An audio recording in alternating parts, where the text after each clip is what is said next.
আল্লাহ, আবার নেওয়ার মালিককে আল্লাহ। আল্লাহু আকবার। সকালবেলার ধনীরে তুই ফকির সন্ধ্যাবেলা। কি বিশ্বাস করি?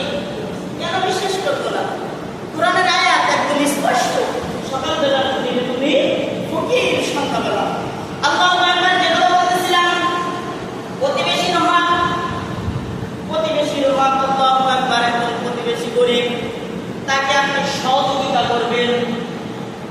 যদি সে কোনো সমস্যায় থাকে, এমনকি টাকা পয়সা দিয়েও সহযোগিতা করবেন। সেই সহযোগিতাটা এখন বর্তমান হয়েছে কি ইন্টারেস্টের উপরে। এটা করা যাবে না? যাবে। আপনি সহযোগিতা করলেন, কিন্তু সেটার বিনিময়ে কি দিলেন? ইন্টারেস্ট, যেটা আপনারা বলেন। আল্লাহু আকবার। বাজান, এই জিনিস যদি আপনার মনের ভিতরে থেকে থাকে, এখন ফিরে আসি। কোথায় ফিরে আসবো? আপনি একজন মুসলমান, মুসলমানের ঘরের সন্তান। আপনার আমার দ্বারা একজন প্রতিবেশী যদি হাত এবং চোখ এবং মুখ কোনো কথার দ্বারা যদি কষ্ট পায়, নবী সাল্লাল্লাহু আলাইহি ওয়াসাল্লাম বলতেছেন ওই ব্যক্তি মুমিন না, ওই ব্যক্তি মুমিন না।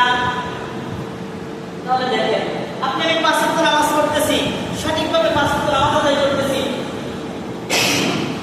আপনার আমার দ্বারা যদি কোনো প্রতিবেশী কষ্ট পায়, তাহলে আপনি আমি কি মুমিন না? আল্লাহু আকবার। বাজান, একজনের মুখের কথা, এখানের মানুষের মুখের কথা আল্লাহু আকবার বলতেছে, হুজুর আপনি আগের সময় বলেছিলেন যে প্রতিবেশী ঋণ দিতে চায় না। যখন বলা হয় কিছু দেওয়া হবে, তখন বলে আমার কাছে তো নাই, তোমার এখান থেকে ঢেলে দিতে পারি, এই দিতে হবে। এতক্ষণ কি ছিল না? তার কাছে ছিল না। এখন কি করবে? সে চেষ্টা করবে। কি করবে? চেষ্টা করবে। আল্লাহু আকবার। বাজান, এই কাজের ভিতরে 3 শ্রেণীর লোক থাকে। কয় শ্রেণী? 3 শ্রেণী। আমার তো জানা আছে। যে দিল, একজনকে সাক্ষী রাখলো, আরেকজনকে লিপিবদ্ধ করলো, তার মাধ্যমে দেখাইলো, লাভ খাইলো একজন, আর গুনার ভাগী হলো কয়জন? মোট কয়জন? 3 জন। বাজারে খালাম না লাগলো ভালো, এখনো সময় আছে, ফিরে আসেন। আপনি তো সাক্ষী থাকতেছেন, আপনার কবিরা গুনাহ, সুদের অংশীদার আপনি হচ্ছেন, আপনি যে লিখে দিচ্ছেন, আপনি যে সাক্ষী হচ্ছেন, এটা আপনার কবিরা গুনার ভিতরে পড়ে যাচ্ছে, সুদের ভিতরে পড়ে যাচ্ছে। কি করতেছি? কি খাইতেছি? কি হচ্ছে আপনার আমার আমলনামায়? কি পৌঁছাইতেছে? আপনি আমি চিন্তা করতেছি কি এই দুনিয়ায় যা হয় হোক, এই দুনিয়ায় তো আরামায় ভোগ করে যায়, পরকালে যা হয় হবে। আল্লাহ পাক রব্বুল আলামিন হাজার হাজার লক্ষ লক্ষ কোটি কোটি মানুষ, তার ভিতরে কোন ভাগতে হয় তো মাফ করে দিতে পারে, মাফ করে দিতে পারে। কিন্তু আপনি আমি যা কিছু করতেছি, সূরাতুল ইয়াসিনের ভিতরে আল্লাহ পাক রব্বুল আলামিন বলতেছেন, ইন্না নাহনু নুহয়িল মাউতা ওয়া নাকতুবু মা কাদ্দামু ওয়া আথারহুম ওয়া কুল্লা শাইইন আহসাইনাহু ফি ইমামিন মুবিন। আপনি আমি যা কিছু করতেছি, আল্লাহ পাক রব্বুল আলামিন কি করছে? দেখছে। কি করছে? দেখছে। আর আপনি আমি পিছনে যা কিছু রেখে আসছি, আল্লাহ পাক রব্বুল আলামিন স্থায়ী করে রাখছে। কি করে রাখছে? স্থায়ী করে রাখছে। আর আপনি আমি যা কিছু করতেছি, একটা খোলা কিতাবে লেখা হয়ে যাইতেছে, একটা খোলা কিতাবে লেখা হয়ে যাইতেছে। এটা আমি কখনো চিন্তা করি? বাজারে এখনো সময় আছে। আল্লাহ পাক রব্বুল আলামিনের হুকুম আহকাম অনুযায়ী চলার চেষ্টা করি। কি রাজি আছেন ইনশাআল্লাহ? আর এই যে কথা বললাম, সুদ তো নেবই না, এমনকি দেওয়ার চেষ্টাও করবেন না। একজন প্রশ্ন করেছিল, আরেক ভাই কমেন্টে খুব সুন্দর একটা জিনিস লিখছে, হুজুর প্রতিবেশী সম্পর্কে একটু আলোচনা চাই। এজন্য আল্লাহু আকবার। ভাইকে বলি, আপনার ভিতরেও যদি প্রতিবেশীর প্রতি কোনো হিংসা অহংকার থাকে, তাহলে আপনি নিজেও চেঞ্জ হয়ে যান। আমি নিজে যদি ভালো হই, আমার সমাজটা কি হবে? ভালো হয়ে যাবে ইনশাআল্লাহ। আমি জানি আপনি ভালো, তারপরেও আপনার প্রতিও আমার একটা দাবি থাকবে যে প্রতিবেশীর প্রতি ইহসান করি। আপনাকে আল্লাহ রব্বুল আলামিন টাকা দিয়েছে, সম্মান দিয়েছে, আপনিও প্রতিবেশীকে ভালো রাখতে পারেন। বাজারে প্রতিবেশীকে কিভাবে আমরা কষ্ট দিই দেখেন।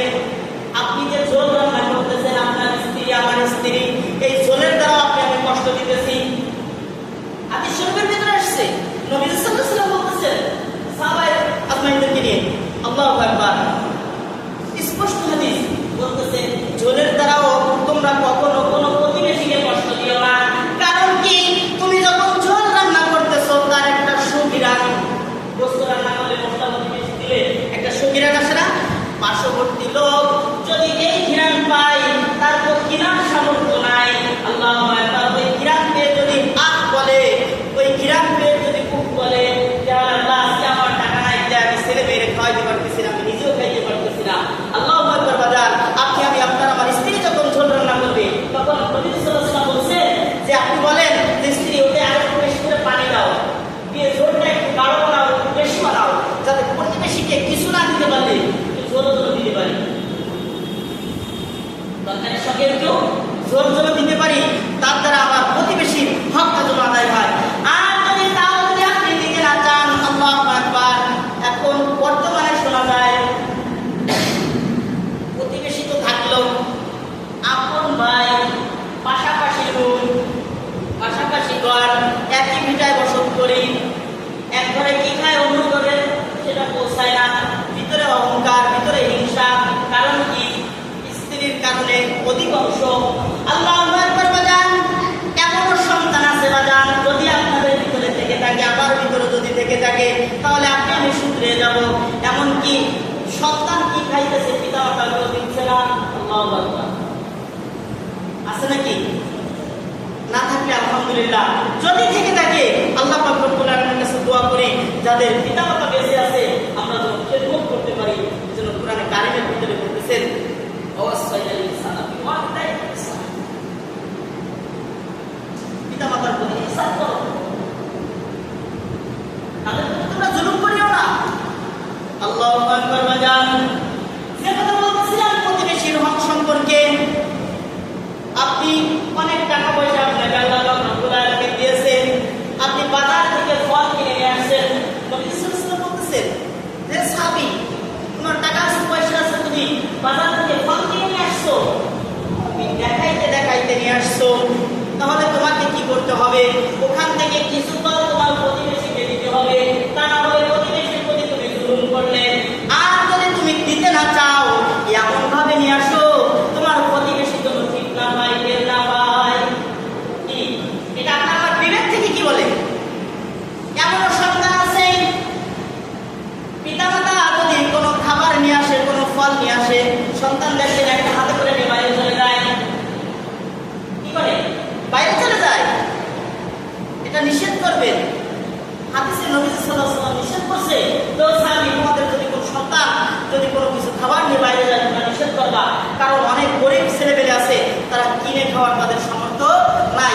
ওই ফলটা দেখে যদি তারা আফসোস করে যে হায় রে, আমার পিতা কিনে দিতে পারে না, আমার পিতার সামর্থ্য নাই, আজকে যদি আমার পিতার সামর্থ্য থাকতো, আল্লাহ পাক রব্বুল আলামিন যদি আমার পিতাকে সম্পদ দিত, তাহলে আমরা ওই ফল খাইতে পারতাম। এই যে আফসোস করলো, এটা আপনি আমি প্রতিবেশীর প্রতি জুলুম করলাম। কি করলাম? এটাও একটা জুলুম। আল্লাহু আকবার, আপনার জিনিসের দ্বারা প্রতিবেশী ক্ষণে ক্ষণে কষ্ট পায়। এরকম আপনি যখন গাছটা লাগালেন, একটু বেকায় লাগালেন, কারণ গোড়া তো আপনার জায়গায় আছে, খরচ নেই। কি গাছের গোড়া কোথায় আছে? আপনার আমার নিজের সম্পত্তি, নিজের বাধ্যতার সম্পত্তির জায়গায় আছে, কিন্তু গাছের পাতা, ডাল, শিকড় কোথায়? আরেকজনের চালের উপরে। আল্লাহু আকবার, একজন অভিযোগ দিয়েছে, হুজুর কি করব, একা থাকি, কি কষ্ট, কখন জানি ঝড় হয়, কখন জানি গাছের পরে গাছটা চালের পরে পড়ে। 100 বার বলতেছি, তারপরে ওইটা সমাধান হয় না। আজকে বলতেছি বাজার, একটু চিন্তা করে দেখেন, ওই গাছটা ওই দিকে হেলে আছে, ঠিক আছে, আল্লাহ পাক রব্বুল আলামিন একজন আছে কিনা? আছে না? ওই গাছটা এমনও হতে পারে, ওই গাছটা আপনার ঘরের পারে আল্লাহ পাক রব্বুল আলামিন ফেলাইতে পারে না। এজন্য বাজার, প্রতিবেশীকে কষ্ট দিয়েন না, প্রতিবেশীকে কষ্ট দিয়েন না। আল্লাহু আকবার বাজার, প্রতিবেশীকে হিংসা করিয়েন না। আবার তাদের উদ্দেশ্য বলি, আপনি বুঝতে পারতেছেন এই ব্যক্তির ঘরে আমি দীর্ঘ সময় যদি থাকি, আমার দ্বারা এই ঘরের লোক কষ্ট পাবে, কি বিরক্ত হবে। এটাও এই যে প্রতিবেশী, ওই প্রতিবেশীকে কিন্তু তার প্রতি জুলুম করা হবে, কারণ লজ্জার কারণে সে বলতে পারতে তুমি এখন বাড়িতে যাও, আমরা রেস্ট নিব কিংবা ওরকম কথা বলবো, এরকম হয় না সময়। এজন্য বাজার আপনাকে আমাকে এটাও ভাবতে হবে, শুধু যে একজন ধনী মানুষ নিষেধ করবে, একজন ধনী মানুষের কষ্ট দেয় তা না, একজন গরিব অসহায় মানুষ একজনকে কষ্ট দিতে পারে, কি পারে না? আল্লাহু আকবার বাজার। আপনি আমি একটা জিনিস চিন্তা করি, আপনার আমার ভিতরে যদি মৌতের চিন্তা থাকে, যদি মৌতের চিন্তা যদি আপনার আমার ভিতরে থাকতো যে আপনি আমি কখন মারা যাব, নিঃশ্বাসের কোনো বিশ্বাস কি আছে বাজার? কি কেউ বলতে পারবো যে আজকে আমি এখান থেকে যে বাড়ি যে খানা খাবো কিংবা এখান থেকে আমি সুস্থভাবে হেঁটে যাবো? কেউ বলতে পারে না, আমিও বলতে পারি না। এজন্য বাজার আপনার আমার আগে দাদারা ছিল, আল্লাহু আকবার, বাবা ছিল, তারা কিন্তু চলে গেছে। আপনি আমি আপনার আমার কি অবস্থা? এজন্য আল্লাহু আকবার আমি সব সময় বলি, কত এলো কত গেল, কেউ তো ফিরে এলো না। আসছে কেউ ফিরে? এজন্য বলতেছে কত এলো কত গেল, কেউ তো ফিরে এলো না, কেউ তো কারো বলে যাওয়ার সময়টুকু পেল না। কি কাউকে কিছু বলে যাওয়ার সময় পাইছেন? এটুকু সময় কি আল্লাহ পাক রব্বুল আলামিন দিবে? মালাকুল মউত যখন আপনার আমার সামনে আসবে, আপনি আমি যদি বলি যে মালাকুল মউত আমাকে 2টা মিনিট সময় দাও, আমি 2 রাকাত নামাজ পড়বো, দিবে সময়? আল্লাহু আকবার। কত এলো কত গেল, কেউ তো ফিরে এলো না, কেউ তো কারো বলে যাওয়ার সময়টুকু পেল না। তোমাকেও যে যেতে হবে, তাও তো গেছো ভুলিয়া, যাইতে হবে ওই কবরে দুনিয়া সারিয়া। আমাকেও যে যেতে হবে ওই কবরে, তাও কি গেছি ভুলিয়া, যাইতে হবে ওই কবরে দুনিয়া সারিয়া। ঠিক কিনা? দুনিয়ার মায়া ত্যাগ করতে হবে, তাহলে যদি আপনি আমি জান্নাতের কিছু কামাই করতে পারি। কি করতে পারি? তাহলে যদি আপনি আমি জান্নাতের কিছু কামাই করতে পারি। এজন্য বাজার এখনো সময় আছে, ফিরে আসেন। আল্লাহ পাক রব্বুল আলামিন দেখেন আপনার আমার প্রতি কত দয়া করছে। ওই যে প্রথমে বলছিলাম সূরাতুল ইয়াসিনের ভিতরে আয়াতটা আছে, কিয়ামত কাতিবিন সব সময় লিপিবদ্ধ করতেছে। আল্লাহ পাক রব্বুল আলামিন ফেরেশতাকে ডাক দিয়ে বলবে, ও ফেরেশতা, কে ডাকতে বলবে? আল্লাহ পাক রব্বুল আলামিন ডাকতে বলতেছে, ও ফেরেশতা, আমার এই বান্দা ভুলবশত একটা কাজ করে ফেলছে, ভুলবশত একটা কাজ করে ফেলছে। দেখবেন বাজান, যখন কোনো ব্যক্তি গুনাহের কাজ করে, অন্যায়ের কাজ করে, বুঝতে হবে এর কাছে তখন ঈমান নাই। কাদের কি নাই?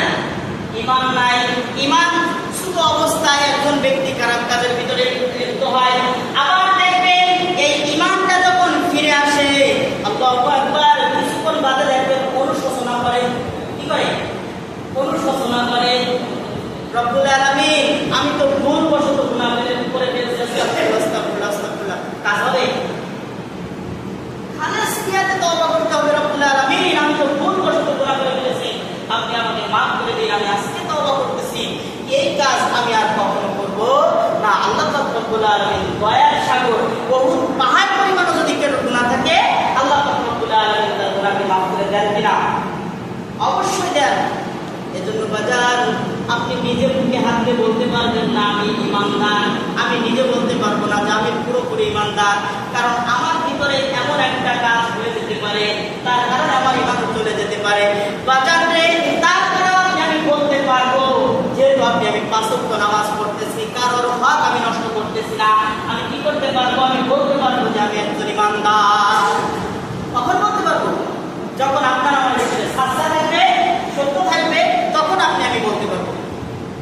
এজন্য বাজার যুবক ভাইদেরকে বলি, যুবক ভাই আপনারা ফিরে আসেন। কোথায় ফিরে আসবেন?